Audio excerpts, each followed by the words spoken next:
I have musician friends that are also artists in the sense of, I mean, music is art, but I'm talking more about, they paint, they sculpt, and they, I've talked to them about the whole empty canvas syndrome. And it reminds me of what you're doing. Do you also paint, or is music your the art form that you concentrate on? No, I don't paint. I don't have time.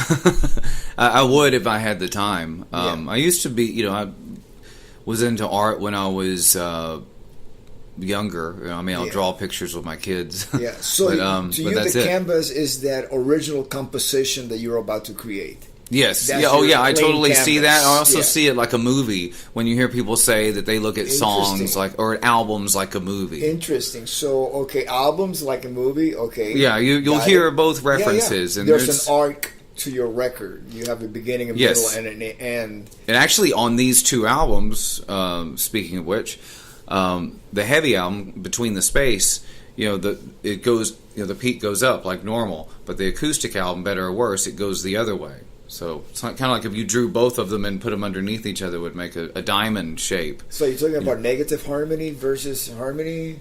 Well, not necessarily. With that, would the slowest, I guess you could say, the prettiest song on the Better or Worse album is the title track, Better or Worse, and that's where everything gets the softest. But the lyrics are the heaviest lyrics I've ever written. The lyrics are are deep. I did an interview with a guy a couple of days ago. He said that song actually made him cry. Really? Put tears to his eyes. To his eyes. And now all these songs are meaning something different to me. Like you'll write a song one way, and you think, okay, this is what it means. I try to keep everything universal. Like if someone thinks that you wrote that song about them, that's one of the best compliments that you can have as a songwriter. But now there's different things in life, in my personal life, that I'm looking back going like, wow, I look at this song of how I wrote it completely different. So it's always hard for me to describe what a song is about. I may write a song about one thing. One word could change what that song's about. Yeah. That could completely change the story. Yeah. And, you may, later on, it could mean something completely different. Are you one of those composers who just gets into a stream of consciousness and starts writing without even... Oh, yes. Interesting. And then you read it back and see where you make sense out of it. Right. And then sometimes you take one part of one thing that you wrote and you put it with something else, and it becomes its own thing. Interesting. I've actually seen in documentaries... like let's say Mick Jagger, he'll write lines, and then he'll in little pieces of paper, he rips them up like a line, not even a verse, a line, and then he jumbles it and throws it up in the air, and however they fall, that's the verse. Oh, cool! I'll try that. Yeah. He did a lot of Exile on Main Street like that. Yeah, very interesting. Yeah, that's an interesting way to work to write. There's several.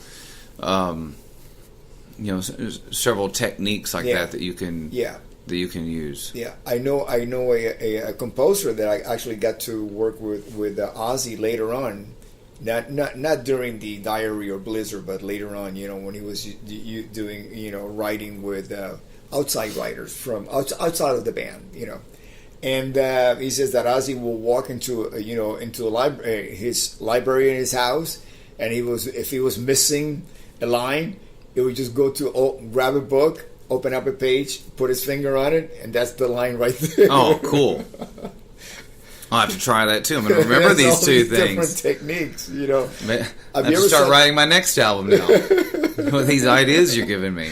Have you ever had the opportunity to write with Madonna? Yeah, we wrote... it's a track on her American Life album called Easy Ride. It's the last song. Cool. That was one of those sort of like playing with her on Letterman. That was one of those sort of life-changing moments, having a song credit on one of her albums. Yeah. Yeah. changed you in that album, actually. Well, because obviously that's you could just imagine having a song credit with Madonna on Absolutely. one of her albums. It's publishing, credibility. Yeah, and that too. Yeah. That too. Now, what happened though was on that album, on American Life. It's an interesting thing that happened is I remember being excited, like, wow, I can't believe I co-wrote a song with Madonna on her album. That's forever. Yeah. And then her manager. I went to her manager's office, and then she showed me a video. She goes, "Oh, here's the video for the title track for the album." Because I had to do something else with her for something. It may have been some business we had to do because of that. And she shows me the video, and in the album's American Life, right? It came out in 2003.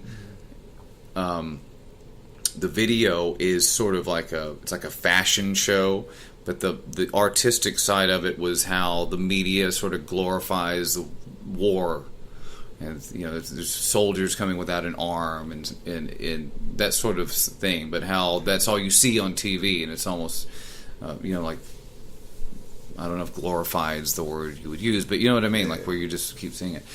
And in the video, there's a guy who's dressed as Saddam Hussein and a guy dressed as George Bush, and they're laughing, and at the end they start making out. And I thought, oh. Turns off the TV. Breaking news on CNN, we're about to go over and invade Iraq. And I was like, oh no. So then, if you were to speak out against the war, that was it. That was your career, just about. So, that album got, it's weird because that album came out and, just in that time period, if you don't remember that time period, if you weren't around, like you couldn't say anything. That completely ended the Dixie Chicks' career when they spoke out against the war. Yeah. I mean, which is very unfortunate. But now, very unfortunate, of course. Because that's what that's part of your job as an entertainer, is to speak up for. If you're an American, right? That too. You have the freedom of speech, or to express yourself how you feel about something. One way or the other. Yeah. I was born in a country that became communist, and I know what the opposite is. I mean, really, you will be jailed. Right. But that's not part of the communist manifesto, basically. Now people look back on that same album, though, going, "Wow, she was right with what she was talking about." Oh yeah. And she spoke up. Yeah. And she has a history of that. That's part of what makes her so unique. Even there's times that you'll think, like, I can't believe she did that. She shouldn't have said that. She shouldn't have done this. And you look back and you go, "Oh, that's so good that she did this. That's so good that she said that." Right to say it. It's like And now people look back on that album as that's something that's very unique, because the style of music of that album, there was nothing like it, and there still hasn't really been anything like it. The producer, his name's Muirways, he did that album, and you have a lot of really organic acoustic guitars with the electronic beats. So it's kind of two worlds that you wouldn't think maybe went together. And that's the last time they worked together until now. He's working on her new album. So I'm really excited to see what he comes back with, because he's always made really cool music. Yeah.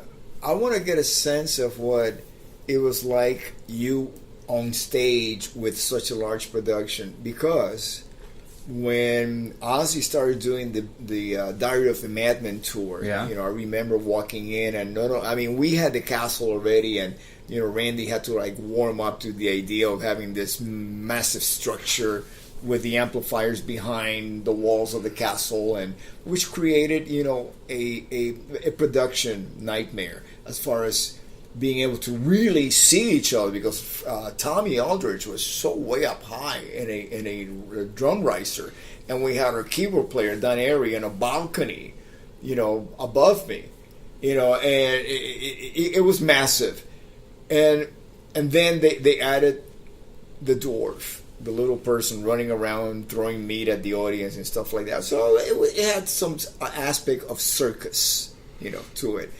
Big production. And how was it with you coming from, let's say, playing in standard production type rock bands. You know, some guys Playing in bars, yeah, playing in a little bar. To all of a sudden be surrounded by dancers, a massive band, and you were also part of the show. It wasn't like you were a backup musician. You were in the middle of the show. Yeah, the first, well, okay, so the first tour I did with her, it was called the Drown World Tour, and the band came up on risers at the front of the stage. So my first experience on tour, on a world tour, was in Barcelona at the stadium. It's like an indoor stadium. Yeah. It's like a velodrome?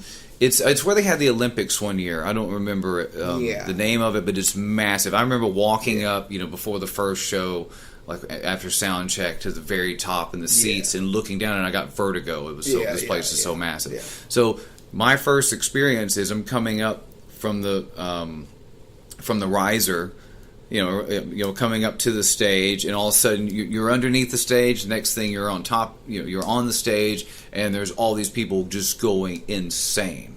This is the first time she had toured in 7 years, and it was really hot. It was the beginning of the summer. People were passing out, being thrown over the rail, like passing out, like just everywhere, left and right. Yeah. And that was my first experience with that. Yeah. And with every tour, there's some sort of there's something unique in one of those sort of moments like that. But where do you guys go to rehearse a production like that? We usually rehearse 3 to 4 months. This last tour we did, we rehearsed for 4 months before. 4 months. So you do how many days a week? How many hours? You have Sundays off sometimes. 14 hours a day. 14 hours a day. Yeah. So we'll either be in. Like back then, we were in movie studio, like where they make movies. Yeah, I've done that. Yeah, sound stages. Yeah, sound stages. Yeah. So for that first tour, we're at Sony Studios in Culver City. They were filming Spider-Man. A few studios away, a few sheds away. Yeah. In my experience, sometimes the whatever other production happens to be next to us, they complain because of the volume, because we would set up, with PA system like we were playing live, right. Oh yeah. And they would complain about that. Oh, absolutely. I mean, we have it like super loud, like it's a concert. Yeah. And the thing you said about the dancers. One cool thing about a tour of this size, usually there's about an average of, let's say, 200 employees. On tour. Yeah, between wardrobe, catering. Your crew guys, your techs, trucks, drivers. How many buses? I don't remember. It's 20. I don't remember the number. Oh, you have buses for the dancers. Everything. You have buses. You guys carry your own catering. People. Yeah. Wardrobe, hair and makeup. All those dancers have to have certain looks. You have to have hair and makeup. But there's always somebody to hang out with.